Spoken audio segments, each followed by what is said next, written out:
Envy is the only one of the 7 deadly sins that is no fun at all. Even to start with, it's no fun. Envy is sad right from the jump.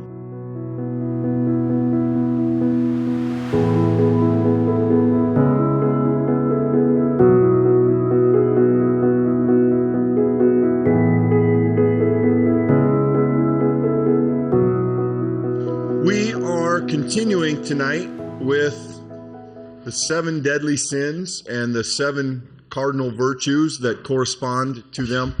And I don't know, I have mostly bad news tonight. We are thinking about those sins that sort of point outwardly. Some of the deadly sins affect us internally. Well, they all affect us internally, but some of them we act out outwardly. And we sort of have one of each tonight, anger and envy. And we'll start with anger because in some ways, it may be the most universal of the 7 deadly sins. It is probably one that we've all encountered, if not personally, which is a little hard to imagine. We've certainly encountered it in someone else. It is, again, one of those sins that at some level is difficult to think of as sinful. I mean, again, we probably think, generally speaking, that if our anger leads us to a point we lash out, we understand that's not good. But just the idea of being angry does not seem particularly sinful to us. In fact, the people who look at this stuff, the monks and such, scholars, point out that anger is really the only sin on the list that has a positive element. There is righteous anger. We see Jesus get angry at times.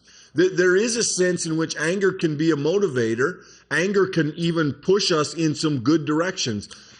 Before we work for change, we usually find ourselves upset by the injustice or the wrongness that we then aspire to change. And I do think that makes anger unique on the list.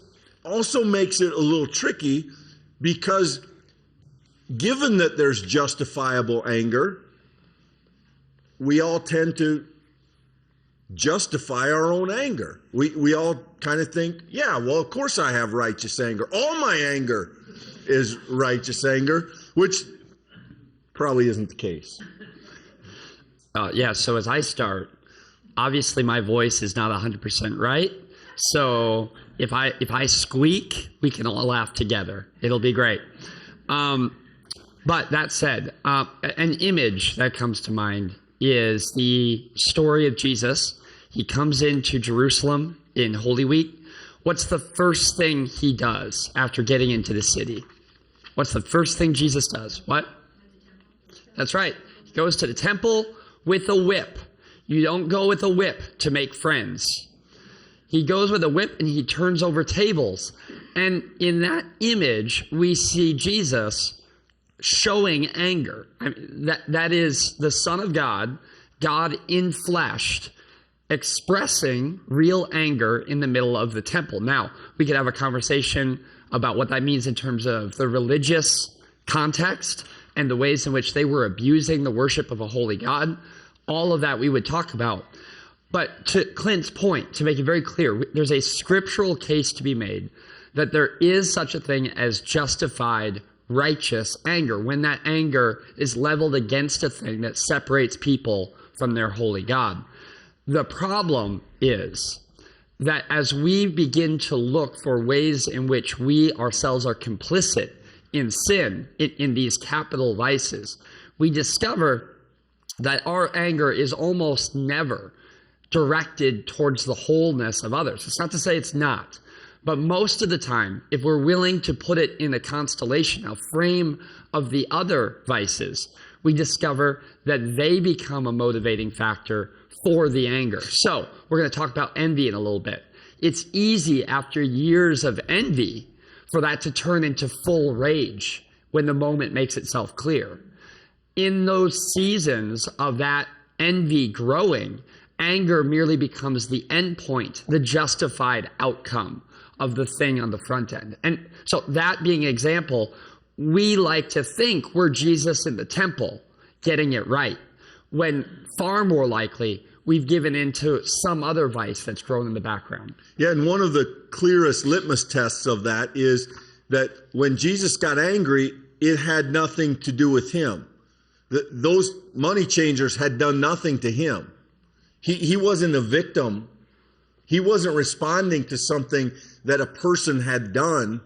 He was responding on another's behalf. And one of the very baseline evaluations of our anger is simply, am I mad about something that is like that, or am I mad about something that has happened to me? And I would guess that, I'll only speak personally, but somewhere around 99% of the time, I'm on the wrong side of that equation. My anger has to do with something that has happened to me. It's not on behalf of another.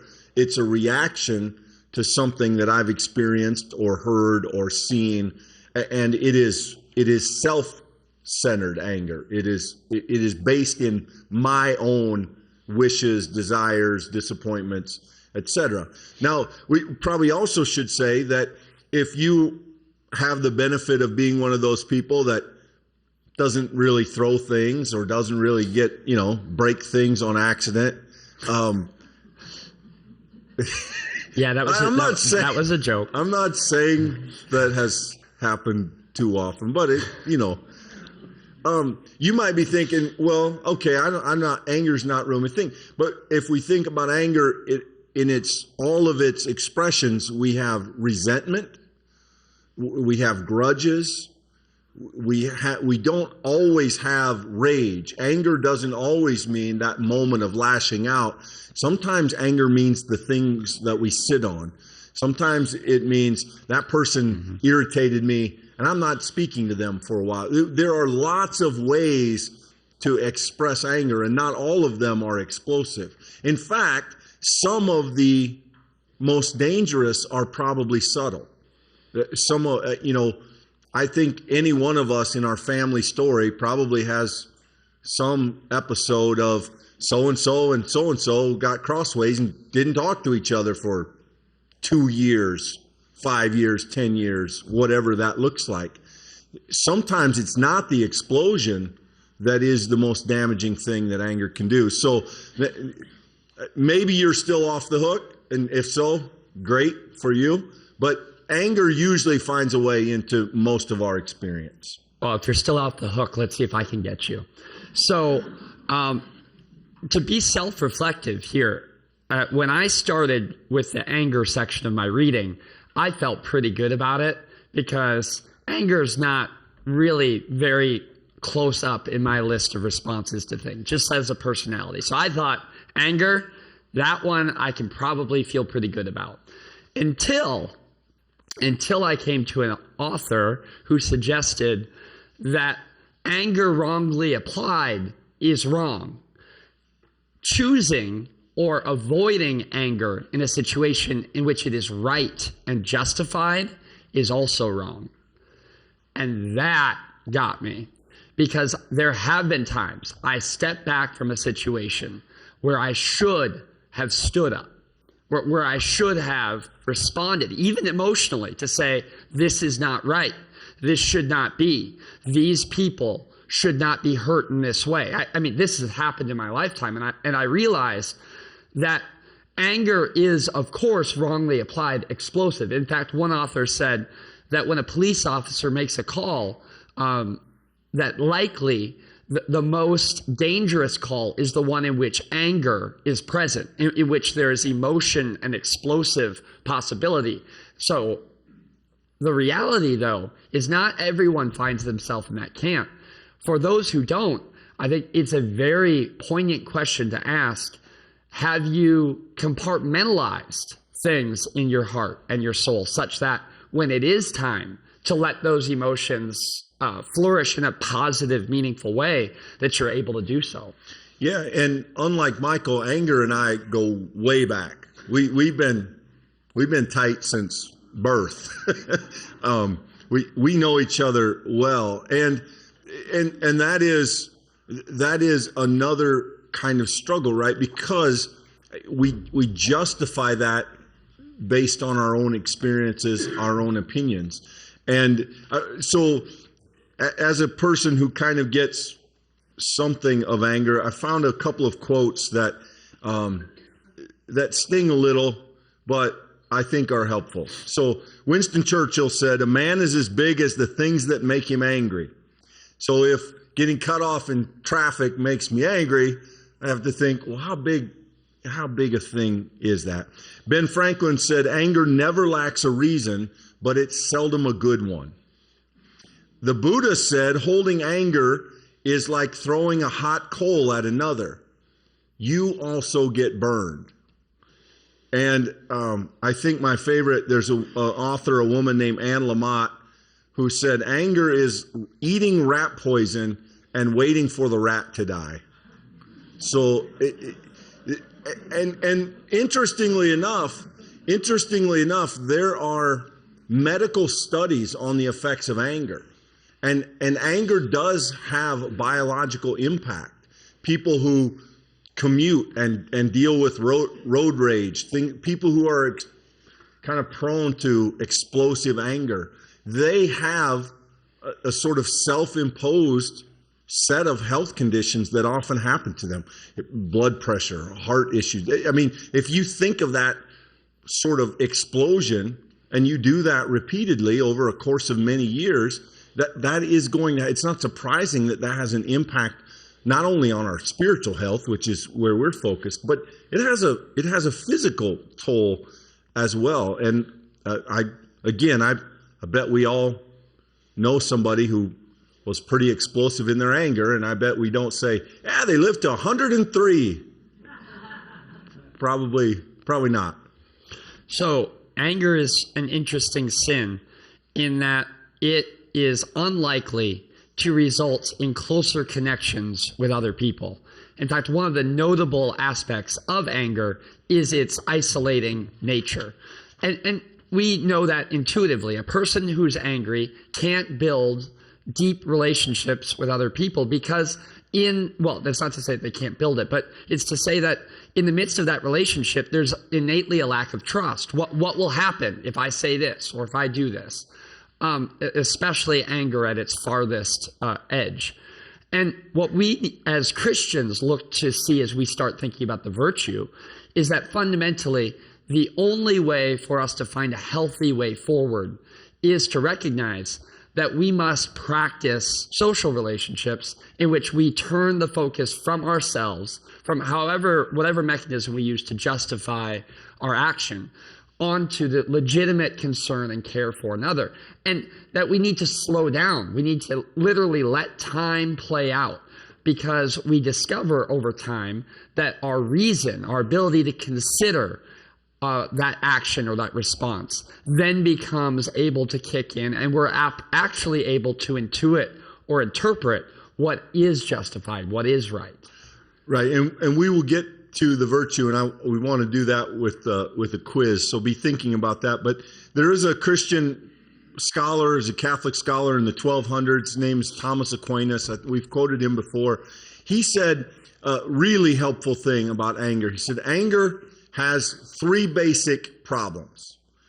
So these are sort of anger tests. If you find yourself convicted by these, Aquinas would say it's worth thinking about. So the first one is to be too angry.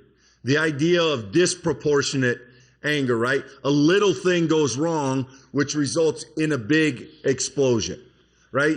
Maybe you've had that experience where somebody is genuinely mad about something, and you're thinking to yourself, I do not understand how this thing could produce this much anger. So if you're a person who's prone to overreact, to get this is the bad thing and this is the anger response that goes with it, Aquinas says that's worth thinking about. The second one is that if you're angry too often, if you've worn down the rut that goes immediately to anger, and you end up being angry a good bit of the time, Aquinas says that is likely a problem. Anger leads to more anger. We wear down those pathways in our brains, and it becomes our go-to response. And finally, Aquinas said, if you are angry too long. So, if you can, off the top of your head, remember the thing the person did 6 years ago, I can tell you, that 5 years ago on Pioneer Beach Road, an old guy in a big Chevy truck tried to run me off the road, and I still haven't forgotten him, and I keep hoping I see him again sometime. So Aquinas said, if we hold our anger too long, if we don't find a way to let it go, and I'm mostly joking about that. It is a tendency, it is a temptation to hold that, and if we hold it, then Aquinas says it begins to poison our soul. And it doesn't feel like an explosion. It doesn't feel terrible. It doesn't feel volatile, but it's there. It's under the surface. It's the thing we haven't forgiven. It's the thing that we carry with us. And I think to be too angry, to be angry too often, or to be angry too long is a helpful framework to think about what is my own relationship with anger.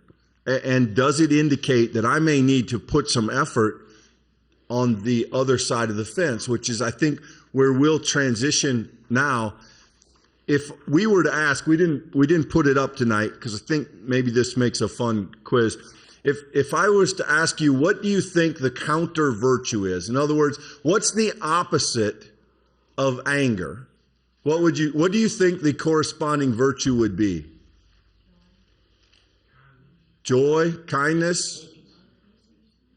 Yeah, it's patience, which seems surprising to me,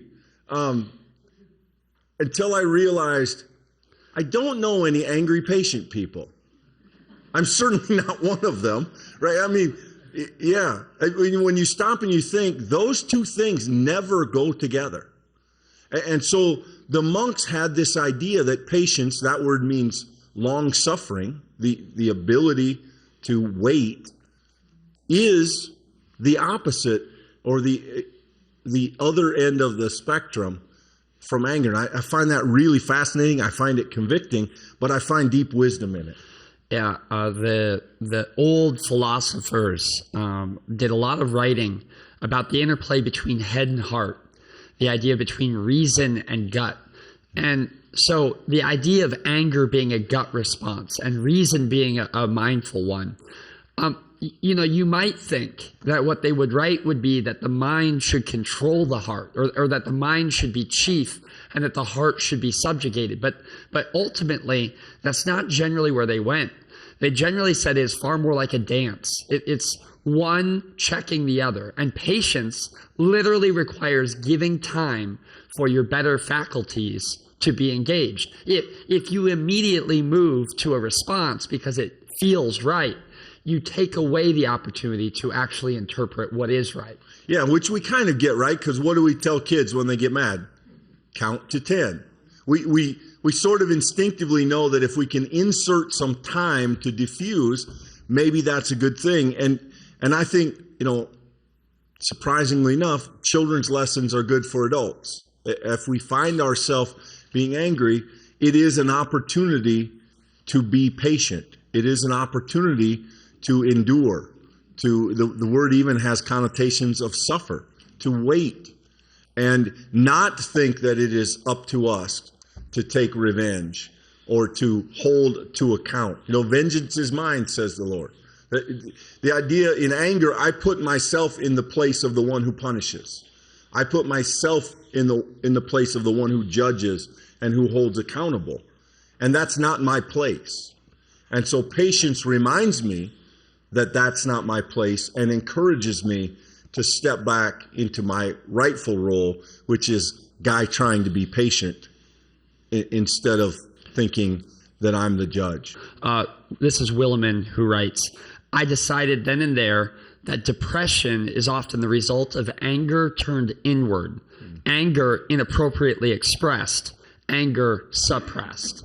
And I do think that, as is the case in medical science, as best as my simple mind understands it, that often a symptom is related to a cause far deeper and somewhere else. And I think if we do have a fire of rage inside of us, if we really believe, and this is now framing this once again, maybe an Enneagram conversation would help us here, but framing this, if you're a person who seeks validation outside of yourself, and your inability to achieve that causes you to be angry with yourself, then fundamentally at some point that will create a symptom that will be destructive to your soul. So maybe that's not fired by anger at its root. Maybe it's fired by another cause. But if that's the thing that keeps it burning, it will burn you up. So I don't think I'm disagreeing, but I do think it has a kind of destructive power if it's allowed to live inwardly. I think one thing we forget, and I find myself telling people this more often than I think I ever would have thought. I encourage people often to turn to the Psalms, to find in the Psalms what's already there. Real anger. I mean, real frustration. If you read the Psalms, you will blush, right? And I think if we are unwilling to express anger as if God couldn't take it, then that anger will destroy us because we were unwilling to give it up to the one who can redeem it. Yeah, I think that's well said. I think that's wise. It makes me think of the other question that comes up sometimes: is it okay to be angry with God? And I often think when we say angry in that circumstance, what we mean is disappointed. Generally, our anger at God is not because we think God should be doing better. It's because we had an experience that we feel like doesn't square with our idea that God loves us and cares for us.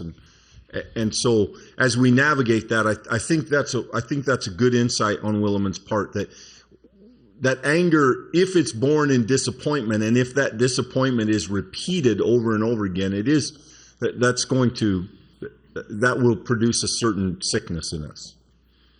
Yeah. I will say, some of this is just maybe growing up and realizing that other people in the world aren't you, right? We can't be in other people's heads.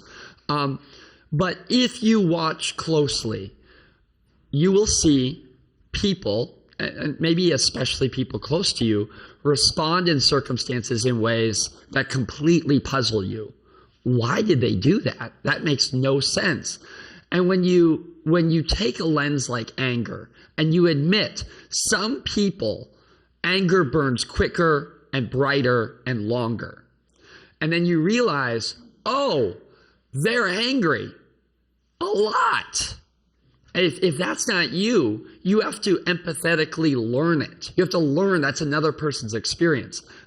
Ironically, where we're about to go is what beat me over the head with a bat this week. So I think the thing that is worth knowing is when we think about the struggles that we know that others are having in their own life, if anger is one of them, and that's not your go-to, then you need to understand spiritually that loving and being patient and investing in looks different because that fire burns differently than what it might for you. Yeah, and let me try to finish up anger. I'll tell a very quick story, and I've said this in the sermon, so it may sound familiar, but I once had a ministry supervisor, who in the course of conversation, we were talking about something and anger came up, and he said, "Clint, I would like to see you get angry." I said, you wouldn't.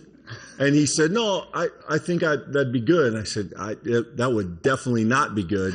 And he said, what do you mean? I said, well, the first thing I'd do is throw your desk through your window. And he said, I would call that rage. And I said, huh?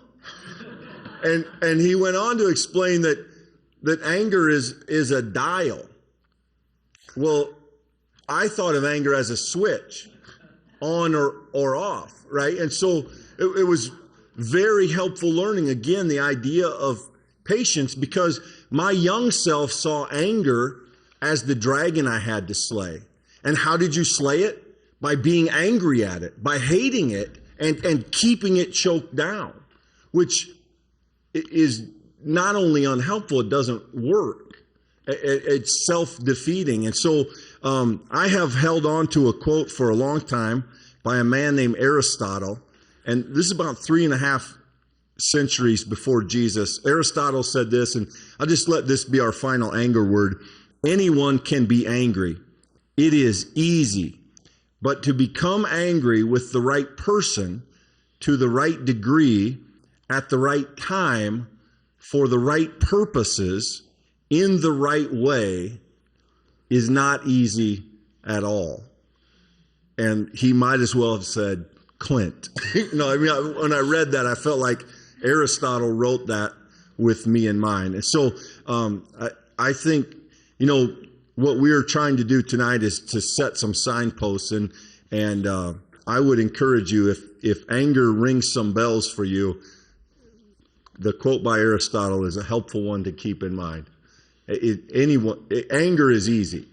Managing anger, less so, far less so. I think one could make a case that we live in a culture that rewards anger and doesn't reward patience. And if there's any truth to that, then what you describe is not surprising. It's probably pretty predictable, actually. To your point, viral, by definition, involves no patience, right? The idea of viral, something that speeds up and grows and becomes bigger, the idea is it happens quickly. So you show me a patient person offering thoughtful words, right? This podcast, let's say that this works out to an hour and 15 minutes. No hour and 15-minute video goes viral. Why? Because nobody's going to listen to that, right? So, I think the mediums in which we live our lives, they reward, to your point, they reward quick action, they reward gut instinct, they reward emotion, which, by the way, someone like Martin Luther King Jr., on the Lincoln Memorial, speaking passionately changes the world. We need someone with fire. But the idea that fire is channeled, we're very susceptible to deception and the belief that what we're doing is righteous, as opposed to being sucked into our own sinfulness. Sure, and from a secular perspective, anger works. You scream loud enough, sometimes you get your own way, you get a refund, you get your free meal, you get a second dessert, whatever, But from a spiritual perspective, it doesn't. I've always been convicted that I would have been one of the first people in the building when Jesus showed up with the whip. Like, I would have been on staff at the temple. Like, I would have got paid by the temple to be there, and this guy with the whip comes in. I would have been the guy cleaning up the tables after he left. Like, it's always struck me that when Jesus expressed anger, he did so in the place where we try to get it right. And, for me, that's once again a very cautionary tale that, it's actually within the church, the people who literally care. We care about doing what God calls us to do, being who God calls us to be, that we are most tempted to put ourselves on the other side of Jesus's anger. And Williman makes the case, I won't make this point here, is that on the cross, Jesus is hanging on the cross.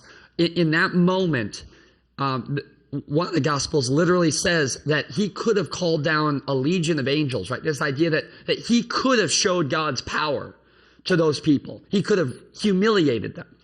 But in his choice to die a painful, humiliating death, he proved that God's willingness to die trumps our desire for vindication.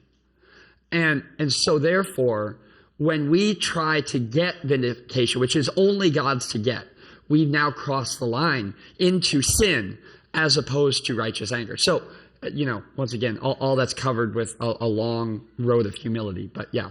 Yeah.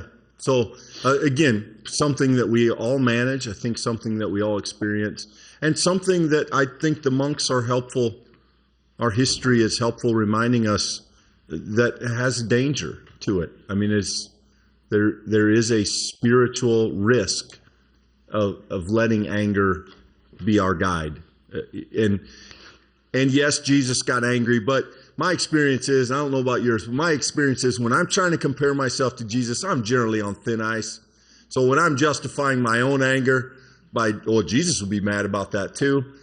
Yeah, it's likely I'm working too hard at that point. I don't usually end up on the favorable side. Okay, well, that takes us to our next topic tonight, which is envy. And Michael and I may have had opposite experiences this week because I knew anger was going to hit me between the eyes. But I thought envy, I thought I'd kind of sit back on this one. I'm not a stuff guy. Cars, money, houses, they're great, but I don't naturally compare myself. It's just not one of my struggles. I have tons of other struggles. And oh man, what I found out is I didn't escape. Envy is bigger than I thought it was. Interesting, couple of fun quotes. One of the authors said, envy is the only one of the 7 deadly sins that is no fun at all. Even to start with, it's no fun. Envy is sad right from the jump, right from the beginning. Envy doesn't have that, oh, I'm probably doing the wrong thing, but I'm enjoying it kind of thing that the other sins have. Envy is lonely. It is the sin historically that we're least likely to admit, which I found surprising. The literature suggests that envy is the thing that Christians have the hardest time confessing, which I find fascinating. And one of them said, envy seems to be its own punishment, which I think I hope that will make some sense as we unpack this. So envy is a innately social sin. Envy exists in the realm between me and you. And recognizing that as humans, since the very beginning, if you look to Genesis, at the very beginning, we've always been reaching for the next step, right? The promise that if you eat that fruit, then you too will have the knowledge, right? And the idea behind envy is not just the kids' version, right? And we know that for kids, right? My friend Billy, he got a new skateboard. I want a new skateboard. Of course, that scales as we get older. My friend, Mr. Rogers, he got a new boat. I want a new boat. Like, we understand that. We understand the consumerism side of envy, the wanting another. But the sin aspect is far deeper than that. It reaches to our identity and motivation.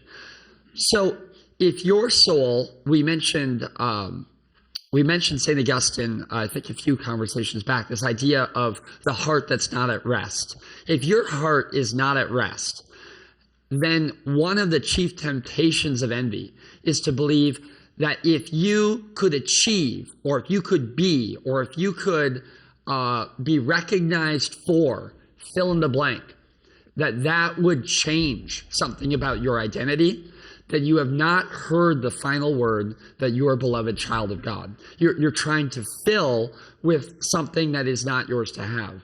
And Clint did, he read into a few more books than I did, but the things I did read all mentioned one particular movie.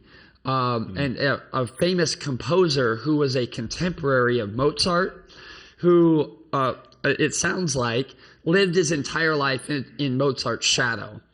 And the idea being that because of the mere time that he lived, he was a great composer, but he was never going to make it, right? I mean, it's you versus Mozart. Mozart wins.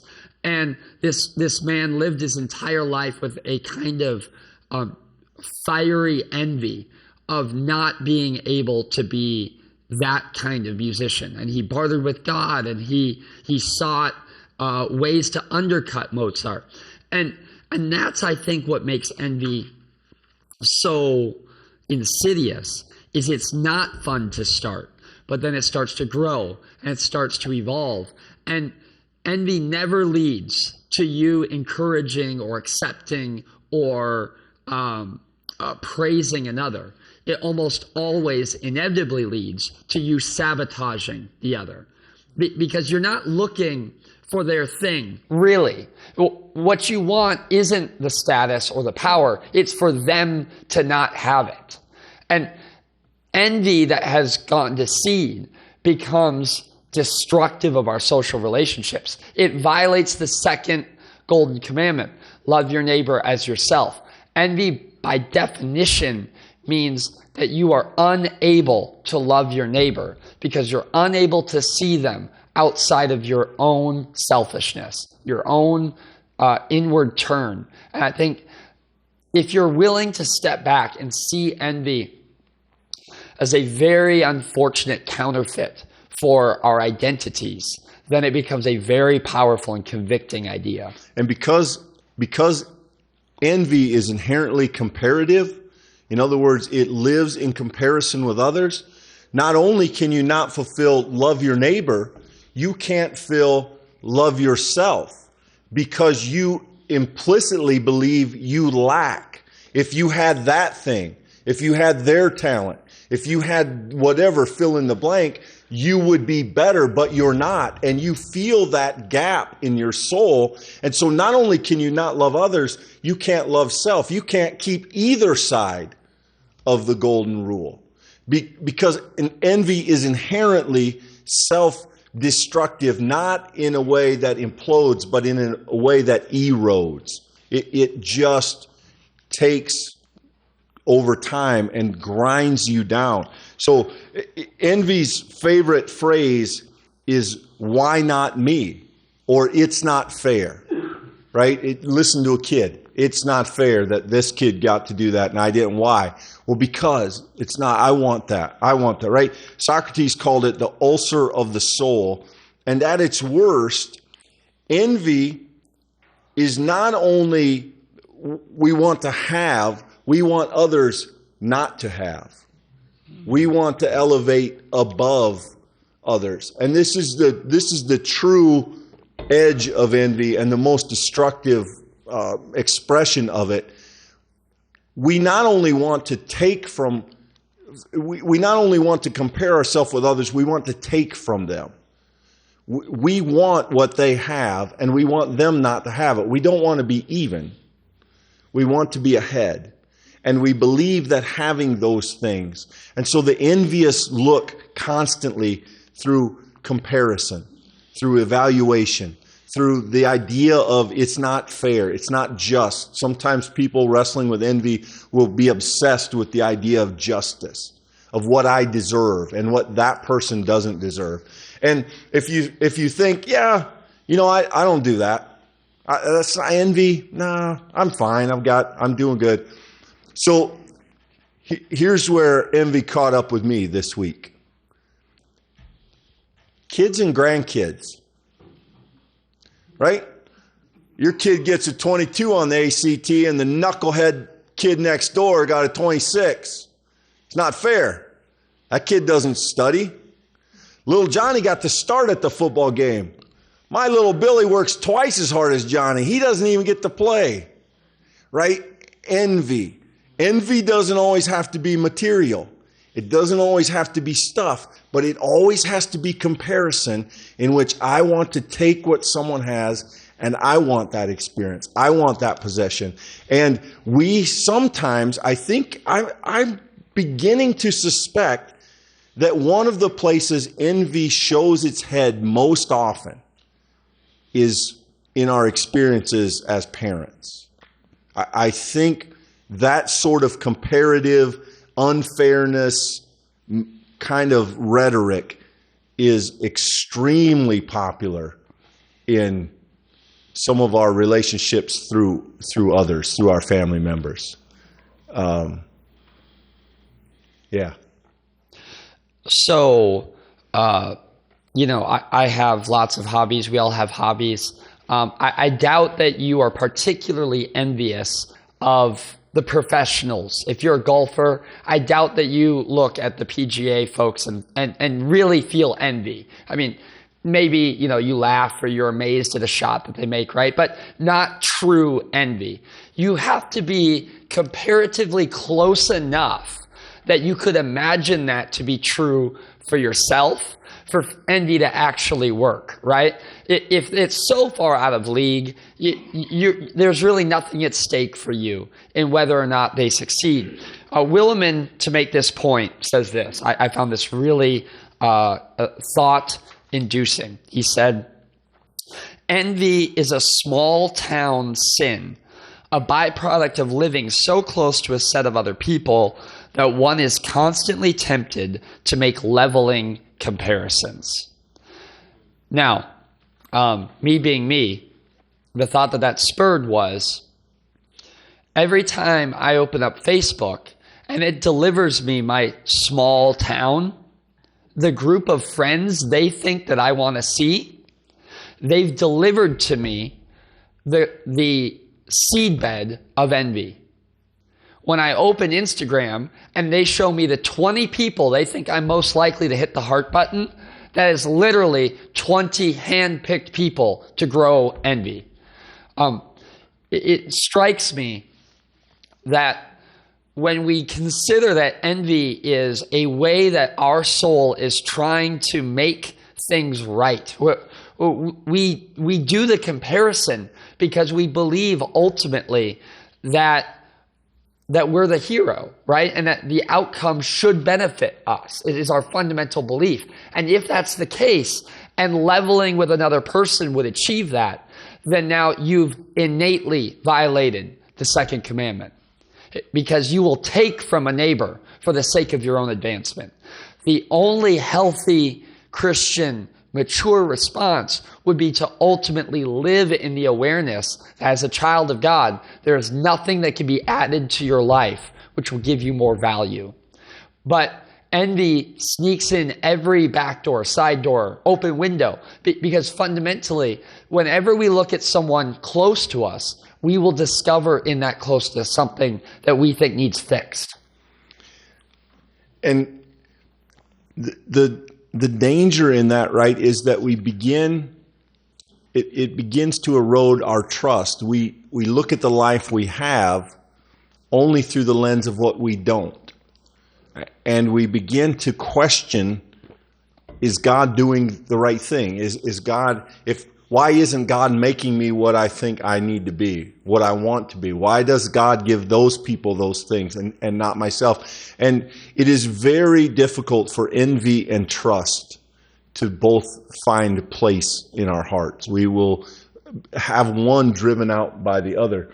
And we learn envy fairly early. Again, I don't want to beat up our culture all the time, but this is not from a Christian. This is from an advertising executive who said, if it wasn't for envy, we wouldn't have marketing. Right? So this idea, Jane and I were on the way to Minneapolis yesterday, and we got, I pulled up on an SUV that I didn't recognize, and so I Googled the logo. Do you know Bentley makes an SUV? Starts off at $160,000, and it looked really nice. I found myself wanting one, but unlikely it seems. So I got angry about it. Honked. No. Because as Michael said, what do we envy? We envy what we see. We envy the people we see. Yeah, Bill Gates has $1 bazillion. We're not real envious of Bill Gates. But our neighbor that, redid their house and built a new shed and bought a new truck, envy works within our vision. And that's part of what makes it really dangerous. You want to move to the... Yeah. So, I think fundamentally, we need to take very seriously digging beneath.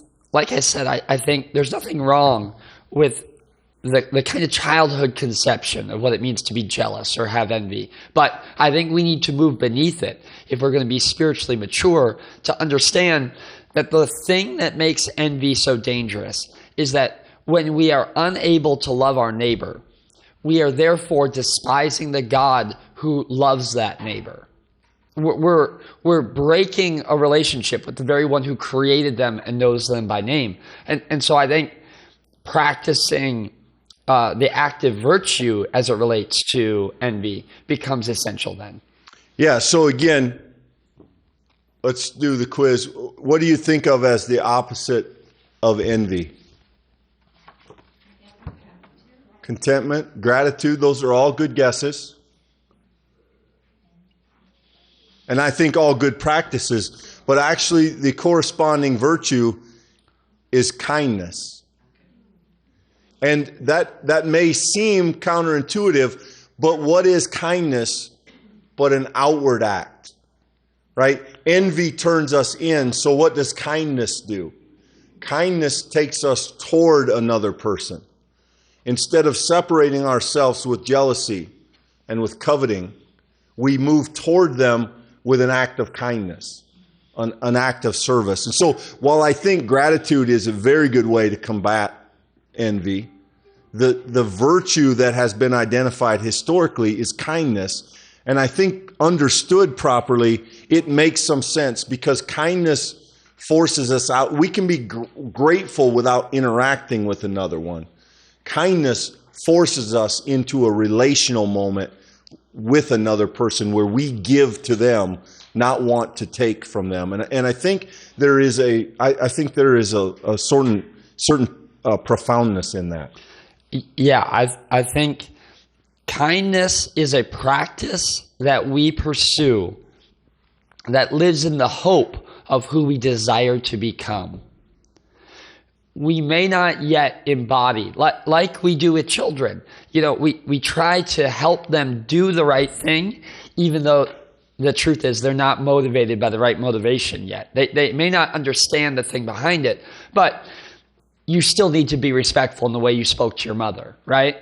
As it relates to kindness, though we may not feel like we should treat this person this way, the practice of doing so begins in itself to be the salve to our souls. It begins to create new paths in our hearts. And I think that's a really helpful point, Clint, because envy has a way of really diminishing our soul. We begin to become fragile people the more that we practice envy.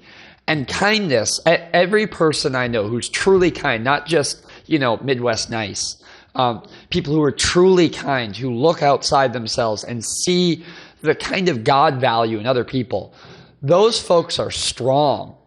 They're full and robust people. They have big worlds. And that, I think, is the antidote to envy. Envy is a shrinking circle, but kindness enables a person to grow out. Yeah, envy isolates us and kindness connects us. And kindness also pushes us toward that lack that envy has of trust. Because in kindness, I trust God to be at work.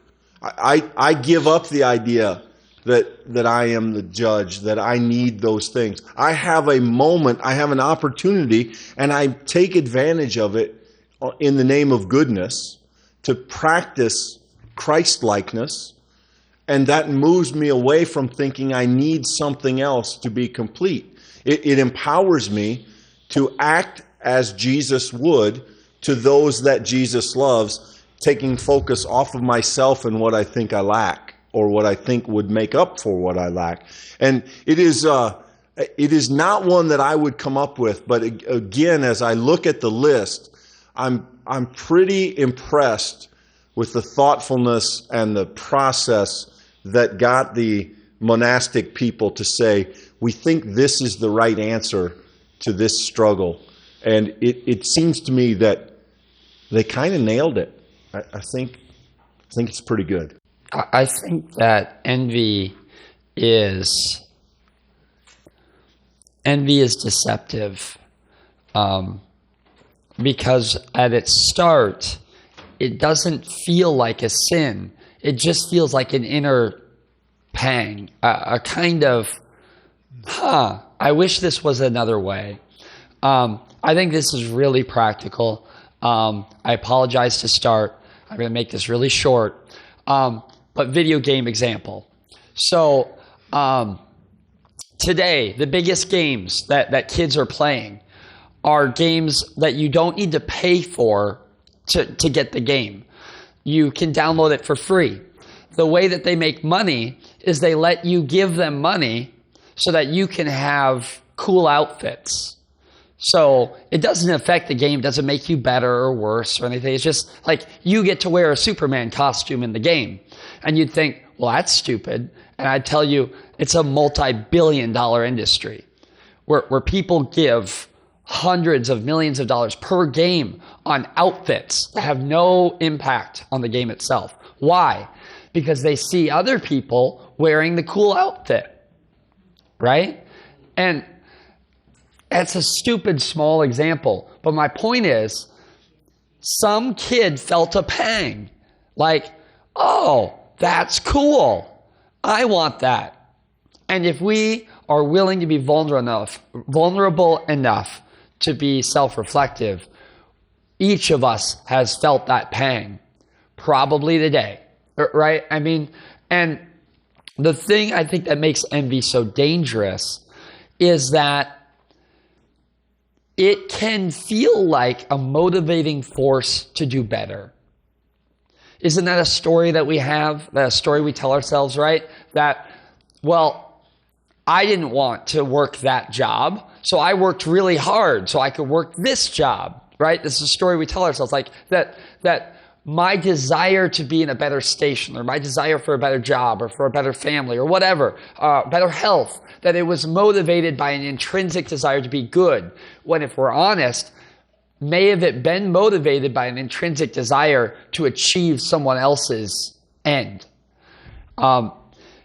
That is where it begins to become very muddy very quickly. And, once again, these are monks. They're thinking very deeply about the source, the ground. They're not particularly thinking about, the kids saw a new flavor of gum that they wanted to get. They're not thinking that. They're thinking, what's the thing that motivates this hole inside our souls? And they came to envy as the thing that we strive to fill the hole with by leveling ourselves or pulling others to our level. That social sin. And I found that compelling. Yeah, what's really interesting, and I do think the origin helps. I mean, imagine that our great ancestors in the faith who got together and said, let's live in a community so we can all focus on our spirituality. Let's give up all our possessions so none of us own anything. Let's all have exactly the same room. Let's all wear the same brown robe. Let's all have the same schedule and eat the same meals and study the same materials. Ended up saying, you know what's one of the most dangerous things around here? Envy. That they still found that they could look at one another with jealousy and with desire and with, oh, he's tall. That guy reads faster than I. Whatever it was that led them to begin not only to want something, but to hate the person who had it and to sever relationships, to damage relationships with one another in a place where they intentionally tried to do everything they could to isolate themselves. And now we try to walk through our discipleship with pages of advertising on every website, in every catalog, and every time we see it, with new models of everything coming out every year. Right? It's no wonder that, we should probably look out for that. We should see if maybe that weed is in our garden once in a while. If it happened to them, it most certainly could happen to us. There was I'll share this with you as we come to close here. I thought that this was a very convicting quote. So I'll leave this with you.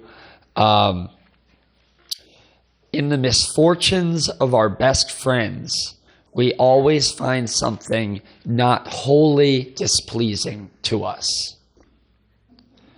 When I first read that, I thought, no, you are wrong. And then I thought about it, and I realized, Clint said this very early in my time here. I look back. One of his complaints that he offered about meeting with pastors is about all of their stupid questions. And I thought, easy now. No, hold on. This is coming around. Yikes. No.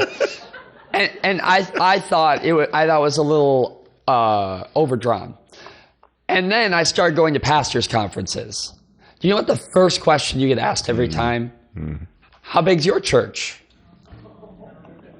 Yeah. See? It's true. You trust me. That's true, right? It's, well, not every pastor, but every conference I've ever been to. Yeah. And that is, of course it's insidious, and of course you wouldn't want it, but the kind of pervasiveness of it makes sense. That, even in my seminary cohort, I have friends, and it's not all gone well for them. And though I wouldn't want it to be true, if I'm honest and vulnerable enough, I recognize I'm grateful that I haven't had that journey. I'm grateful that didn't happen to me. There is a small level of rejoicing. I wouldn't want to think it's in their misfortune, but the fact that that misfortune happens communicates to me, well, maybe there's something in me. Maybe Michael has some invisible essence that keeps that from happening, which of course isn't true. But when it's a measure of identity, when we're trying to fill a hole, then those are the things that will suffice. Yeah, so maybe just the last thing. If we want to continue, we don't want to run anybody off, but we are trying to be conscious of time and have already claimed a little more than we said we would. I think Michael leads us to a good place, which is the fundamental problem with envy is that it leads me not to compare myself to my best self, my most faithful self, or my Savior, but to other people. And therefore, not only is it destructive relationally, it's damaging because it inevitably leads me on the wrong path, because it leads me away from who I'm called to be in Jesus Christ and puts my focus on who someone else is and tries to convince me that that's who I want to be. And envy is one of those things that we think, it sounds pretty anemic. It is deadly dangerous, and it really does have an impact on people who struggle with it. Thanks for being with us tonight, everybody. Thanks for your time, everybody.